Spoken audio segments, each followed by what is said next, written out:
Rahul Gandhi has delivered what is largely being called a rather uninspiring speech. Joining us now is one of his closest confidants, one of the most prominent faces of the Congress's Gen Next, the whip of the party in the Lok Sabha, and also the social media in charge, Deepinder Hooda. Thank you very much for joining me on The Hot Pursuit. Now, Rahul Gandhi's speech this Sunday hasn't come in for a lot of praise.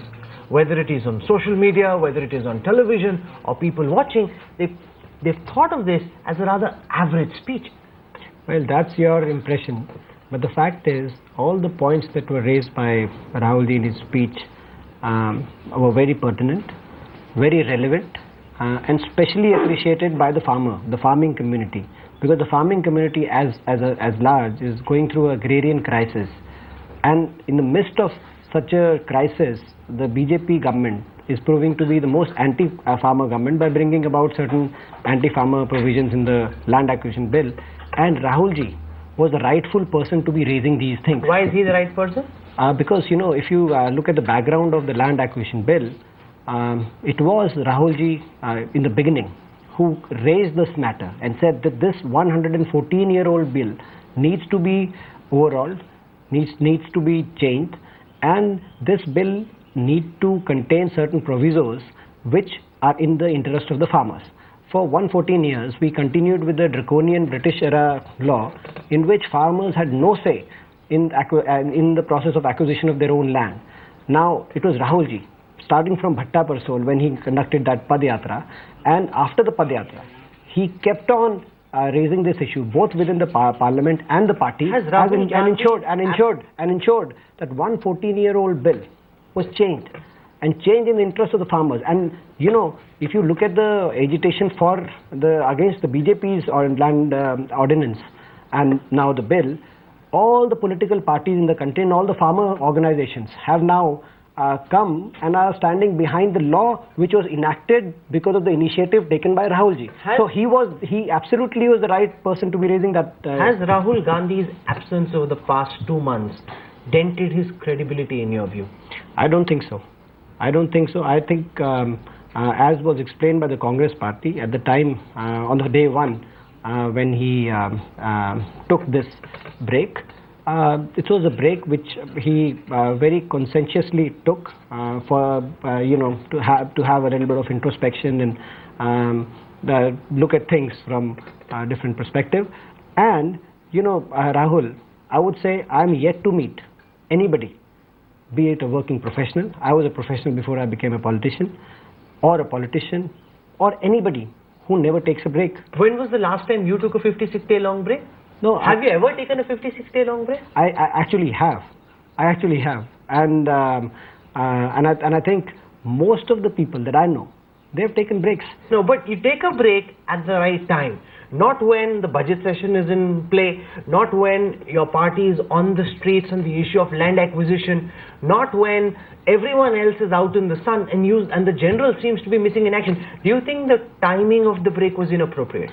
No, I think, you know, since it was a break which, as the Congress party had very clearly stated in the day one, was taken by Rahulji to, to have a little introspection and think about things. The timing, of course, had to be determined by himself, you know, his process of thinking, etc. Number one. Number two, as far as the land acquisition agitation is concerned, you know, like I said, it was on his initiative that this law got enacted in the first place in 2013 when the entire opposition supported. And now again, apart from BJP, all the political parties and farmer organizations have come together behind the same law which was enacted by the Congress party on behest of Rahul Gandhi. So absolutely, I mean, I think what I see with you is whatever's gone right with the land bill, you're trying to credit it into his account, and all his omissions and commissions are being ignored. You don't think that this timing of his holiday, sabbatical, introspection was wrong? No, I'm saying what I just told you is a fact. I mean, I'm not saying that whatever is right in the land bill is. I'm just saying that's a fact of. Now, what do you think emerged from this introspection? Have you, as one of his closest associates, had an opportunity to have a conversation with Rahul since he's come back? I'm sure in due course of time, all these things will be spelled out, and he's just returned. And I think he just returned in nick of time for the farmers' rally on Sunday.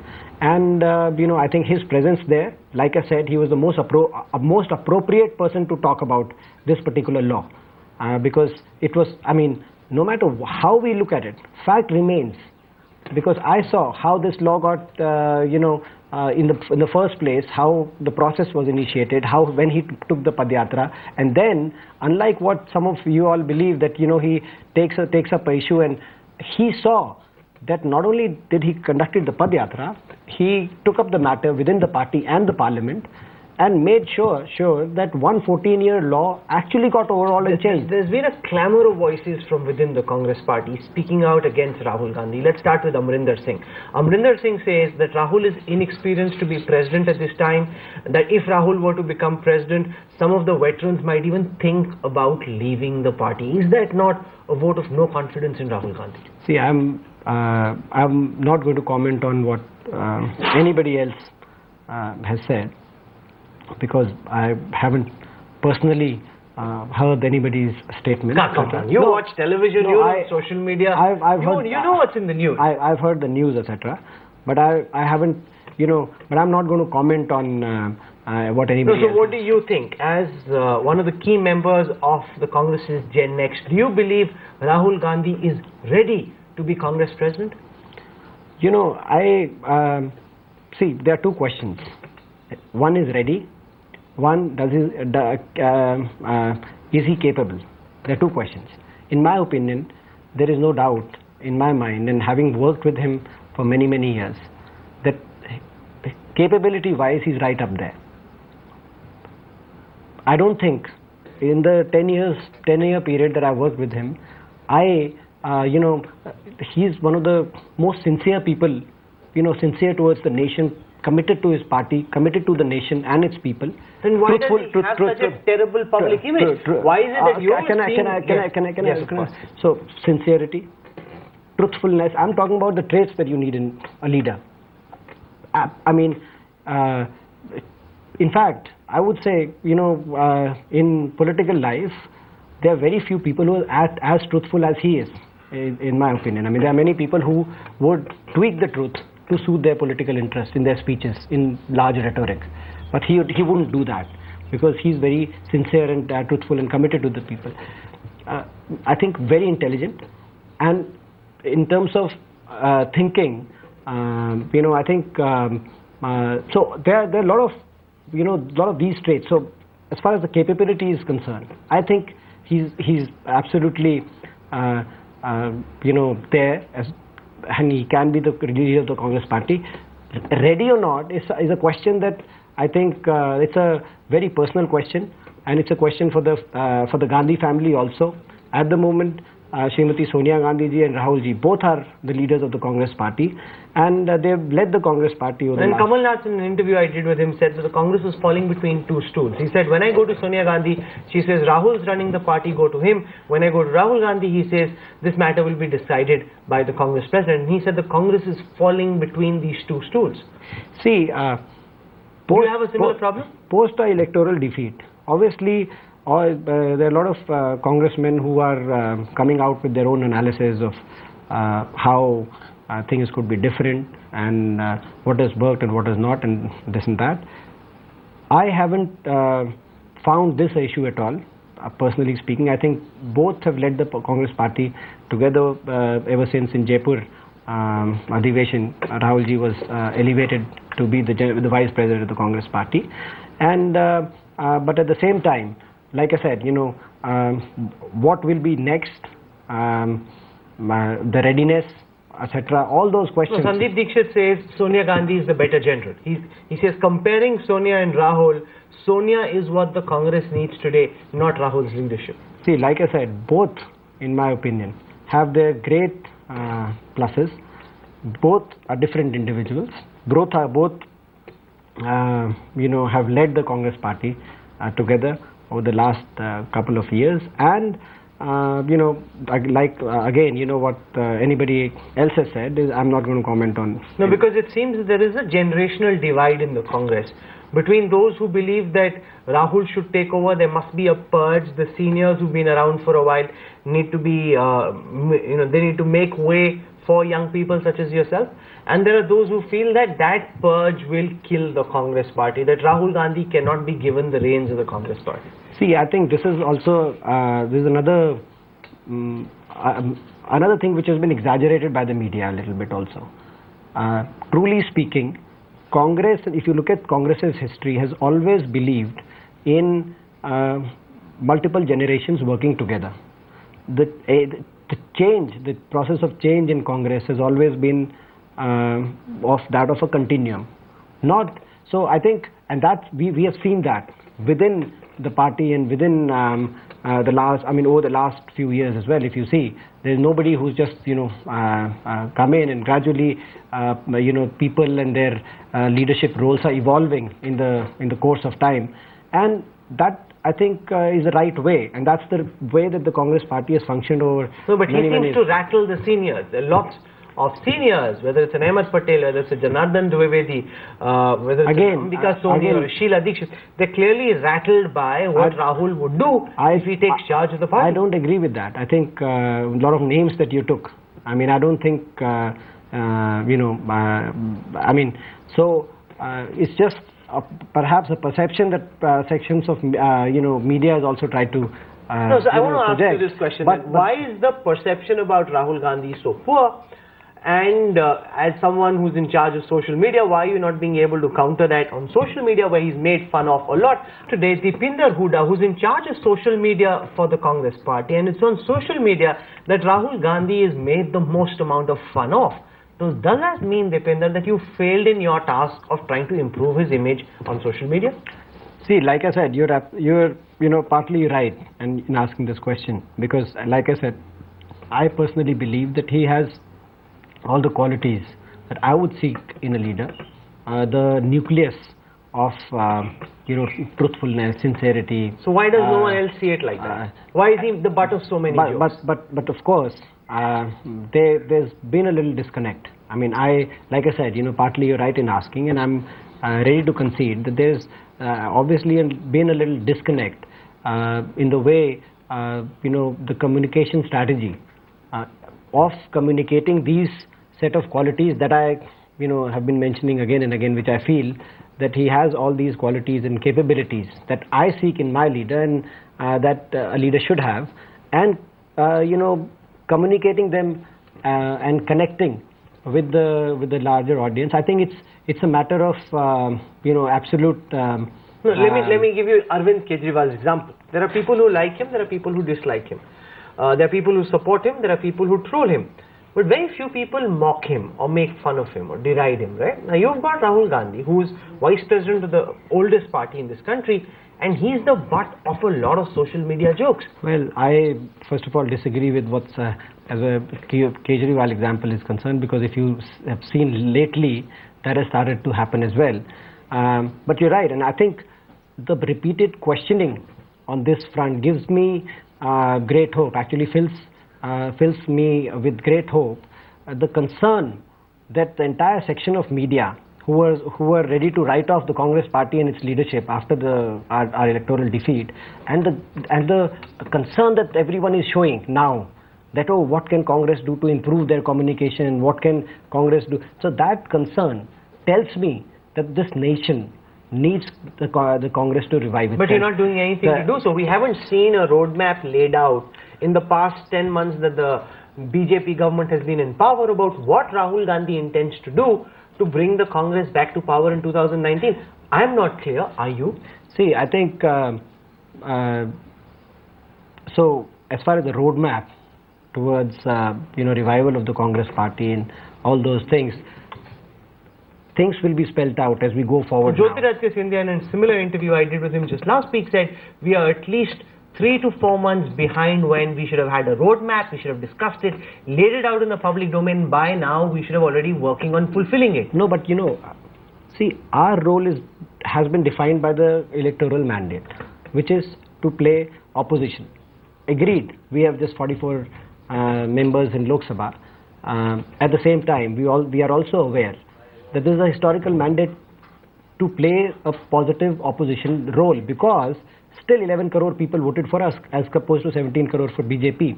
And that's exactly what we've been doing. Look at the land acquisition bill. As soon as the government brought in the anti-farmer provisions in the ordinance and then introduced the bill in the Lok Sabha, it was the Congress party, it was Srimati Sonia Gandhi ji who led the fight from the front. She went to the fields, that's example number one. Second, she went to the fields and villages of this country when unseasonal rain and hailstorm destroyed the farmers' crops, and the farmers were seeking a succor from the Modi government, which is yet to come. It was her. And now, if you look at it, the Sunday rally proves when lakhs and lakhs of farmers congregated in New Delhi in Ram Leela ground to express solidarity at the time when Congress in opposition, tells me something. Tells me that the nation is looking at us to play a role of a very healthy opposition party, and we have been doing it. So it is unfair for you to say that there is no roadmap and there is nothing that you guys are doing, etc. We have been playing the role of a constructive opposition party. At the same time, organizationally, being in opposition is an opportunity for us to do a lot of things internally to revive the party of the grassroots. And I'm sure, like I said, in due course of time, things will be spelled out and become much more clearer to you guys. So tell me this, you're in charge of the social media team. Why is Rahul Gandhi, your leader, not on social media himself? Again, that's a question that is depends on every individual. Every individual has their own way of communicating. You've had a conversation with him about this? Let me just finish. Every individual has his or her own way of communicating. We were just talking about it, Rahul. For example, you are also on social media, Twitter and Facebook. I am also there. You tweet much more often than I do. Now, who's right? I mean, no, but not being there can't be right. You can have that conversation, which is okay. But being absent in the field of play, that can't possibly be right. No, I mean, like I said... Look at how Modi's used social media. Look at how Kejriwal's used social media. Is his absence on social media one of the reasons why his opponents have a clear field against him? No. And by the way, on social media, like I said, if you really decipher the conversations in the social media space now, tide's turning. 1 year back, there would be nobody who was making fun of Prime Minister Modi. But if you look at the conversations now, 1 year back, nobody would be making fun of Kejriwal. That's the other example. So now they're making fun of everyone? No. And the positivity for the Congress party, is on the up. So I feel things are, these are the initial signals of things turning around, and I think from that perspective, social media, gives you the directional. Okay, so as I come to the conclusion of this interview, I want to ask you, Deependra, are you concerned that Rahul Gandhi might vanish again? That he might be going for his other holiday very soon? Absolutely not. Like I said, is he here to stay this time? Absolutely not. Like I said, having worked with him and having seen him from perhaps a little closer quarter than many may have, I can tell you that he's one of the most committed individuals. He's one of the most sincere individuals. So why does everyone call him an inconsistent politician, lacking commitment? Whether it's his MP track record, you look at any parameter on which MP Rahul Gandhi can be measured, he doesn't do rather well. No, like I said, I mean, this is, again, I also considered there has been a perceptional difference between what things are and how they were projected to the people, and that's something that we need to. No, but you've had 11 years with Rahul to think about it. It's not like it's a new question. But it's not like that. These perceptional deficits, I would say, in terms of what really Rahul Gandhi as a person is. Versus how sections of media and so what happens projected him. Back here. They were not there for 11 years. That's what I'm saying. I mean, please the fact that he was very well one of our main campaigners when we were voted back to power in 2009, sure. and we won state after state. In fact, in Uttar Pradesh, if you remember, in 2009 we got 22 seats, and he was being championed by media, but he lost somebody who actually was able to revive the Congress party. So my point is that if he was a good guy then, and it's of course, we suffered a defeat. There are reasons for that defeat, but that doesn't change the basic composition of Rahul Gandhi as a person. And I can tell you, he has all the, like I've said it 2 or 3 times in this program, that he has all the capabilities. Well, you see the capabilities. Rahul Gandhi will win this battle when the rest of the country shares your view. And that's a perceptual challenge all of you need to deal with. For joining us, thank you very much. Wish you all the best. Thank you.